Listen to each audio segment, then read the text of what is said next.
Hi Entertainment Focus, I'm Adam Garcia. So firstly, how are you today? I'm very good. I'm enjoying the weather. London's, I think, entering a period of official drought, isn't it? Seems to be. Yeah. I believe they call that the El Nino variation. And what does that mean?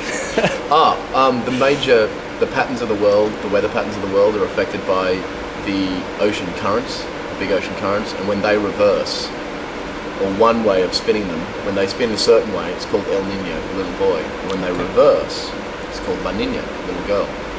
It's quite And deep. it actually affects, yeah, it's alright, it's not that deep.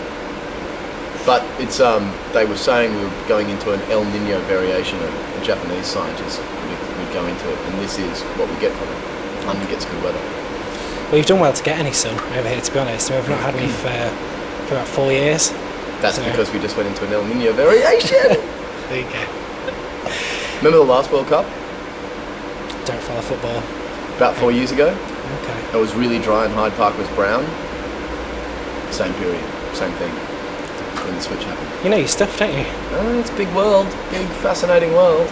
Couldn't ask you, what's that joke that I think Joe Rogan does? It's like, most people, they know what this microphone is.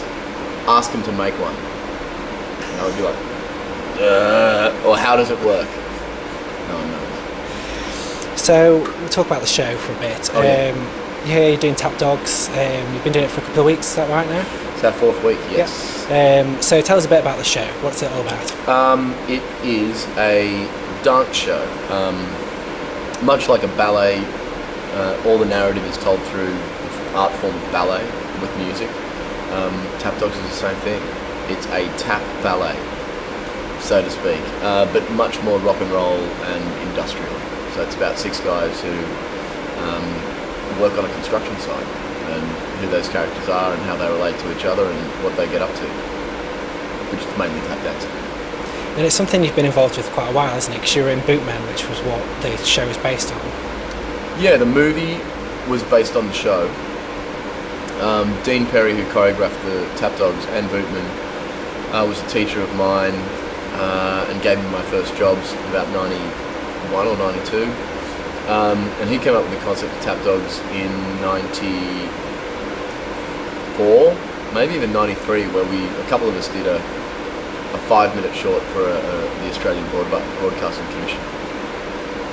And from that, he decided to do a new show after we finished another project, and it became Tap Dogs. So I've known about it since its inception, and was involved in the group, but never have done the show. But I did the movie, and then I got to finally do the actual stage show that all made it happen. So what attracted you to it, obviously having done the film? What attracted you to now want to do it on stage? It was just one of those things. I've always loved the show. I've always wanted to do the show. I haven't been particularly challenged with a dancing show since Saturday Night Fever, which is 12 years ago. And before my legs fall off, I thought I'd want to do something really challenging and really physical. And I knew Tap Dogs would be that. Plus knowing Dean and having been friends for almost 20 years, it seemed like a great fit. And also doing a show called Got to Dance with Sky One, I sort of was like, I want to dance again, but there just aren't shows. There just aren't shows out there. I mean, I can't do body popping like Ashley. I can't do any of that sort of modern hip hop stuff. It's too old. And I certainly can't be a ballet dancer. I can't go into a company and do any of that stuff. So this was the obvious choice. So with Got to Dance, you did that earlier this year. I believe there's a second series in the pipeline. Correct. Why did you decide to get involved with that? When I met with the producers, there was something about the way they described it and told me what it was going to be about. I didn't have to be a character. I didn't have to be a judge that was mean or acerbic or queenie or good or any of those things. There wasn't any ulterior motive for us as producers or judges.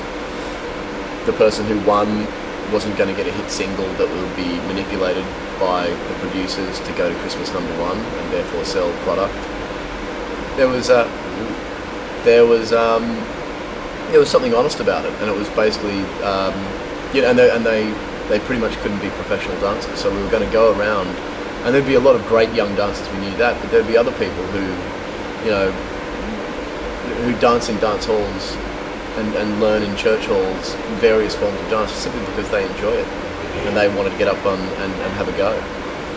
And there was something really nice about that, and I thought that was a really honest approach to dance, and to see exactly what the population of England, how they operate when it comes to the dancing world. And how was it working with the other two judges? Because I saw some of the show, I didn't watch it all, but I did see some of it, and it seemed like all three of you were quite opinionated and quite strong-willed people, and it seemed like you did clash quite a bit with the other two judges. I mean, was that genuine? Was it for the cameras? Did you all get on great? Well, we actually got on really great. I think sometimes the people wanted us to clash more, but more often than not, we agreed. But when we did clash, I guess because we wanted to be honest, and I mean, I'm not afraid of either of them. I mean, I could take him to a fight any day. Well, maybe not Ashley, and probably not Kimberly, but the other two. Yeah. So I mean, I guess that's part of it. And we knew we would be okay with disagreeing with each other. So there was no bad blood when we disagreed. We disagreed. Most of the time, yeah, we enjoy each other's company. And are you looking forward to getting on with the second series? Yeah, absolutely. I think it's going to be bigger and better, and I know that the producers always wanted to be successful, but I think it surprised them at how people sort of really enjoyed it. So, and now that there's a bit of a profile behind the show, I think there's going to be a lot of competitors coming in, and I think they've raised the prize money as well. So it's £250,000 for the winner. That's serious money. I mean, £100,000 is a lot of money. 250,000 is 2.5 times that. Yeah. So just talk a bit about your career, because I think the first thing that I heard of you in was Saturday Night Fever. I actually remember buying that single on cassette. Wow. In 1998, wasn't it? It was on cassette. cassette. We made a DVD. I mean, a CD. Probably did, but I was, God, how old at that time? Yeah. But no, I remember having it on cassette and hearing of you. And then I think the first major thing I saw you was Coyote Ugly. Yeah. And you know, what are your memories of that experience? Because that's probably one of the things that a lot of people in the UK know you for. Yeah, absolutely. It was great. I'd actually completed Bootman with Dean, and so it was sort of a cheat and nepotistic way of getting a film role because he's my mate and he's my teacher and my mentor.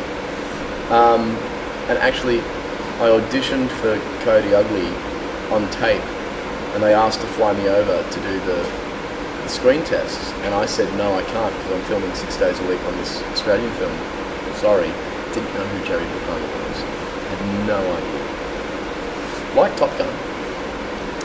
And so, and I'm not sure if in typical LA style they're like, oh my God, he's so cool. He doesn't even want to come. He's just so, you know. Or they just really liked me. So basically they just cast me on the spot and said, yep, all right, then you'll do. And I was like, cool, see you in a couple of months. And when I got there, I sort of did a bit of research and I was like, right. Oh no, this is I just had no idea. Which is probably better, having no idea for most of the time. Because you just don't get caught up in it. You just like turn up at work and you say your lines and you act and you kiss really pretty girls and watch girls dance on a bar. It was a really good job. It was an exceptionally good job. Sounds tough. It was horrible. It was really brutal. Yeah. So had to get specially made eye drops. Really? Yeah. Just because there were so many pretty girls. My eyes were going green. So I crossed.